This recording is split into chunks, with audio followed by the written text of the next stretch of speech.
মৃত্যুর ৪০ দিন পূর্বে মানুষ ৩টি স্বপ্ন বারবার দেখে থাকে। যে ৩টি স্বপ্ন দেখলে বুঝবেন আপনার মৃত্যু অতি নিকটে। মৃত্যুর পূর্বে ৩টি স্বপ্ন দেখলে আমাদের মৃত্যুর জন্য সতর্ক হতে বলেছেন এবং মৃত্যুর জন্য প্রস্তুতি গ্রহণ করতে বলেছেন।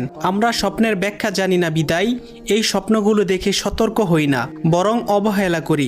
বর্তমান বিশ্বের বিশিষ্ট স্বপ্ন ব্যাখ্যাকারী আল্লামা শিরিন রহমতুল্লাহি আলাই বলেন, যদি কোনো মানুষ এই ৩টি স্বপ্ন দেখে তাহলে বুঝবেন সে আর বেশি দিন পৃথিবীতে বাঁচবে না। নাম্বার ১, স্বপ্নে যদি দেখেন আপনার পরিবারের মৃত আত্মীয় স্বজনেরা আপনাকে ডাকছে তাদের কাছে যাওয়ার জন্য, তাহলে বুঝবেন আপনার মৃত্যু অতি নিকটে। নাম্বার ২, স্বপ্নে যদি দেখেন আপনি প্লেনে করে অথবা জাহাজে করে এক দেশ থেকে অন্য দেশে সফর করতেছেন, তাহলে বুঝবেন আপনার মৃত্যু অতি কাছেই। নাম্বার ৩, স্বপ্নে যদি দেখেন আপনার হাতে একটি পাখি ছিল, সেই পাখিটি ছটফট করতে করতে উড়ে গেছে, তাহলে বুঝবেন আপনার মৃত্যু অতি নিকটে।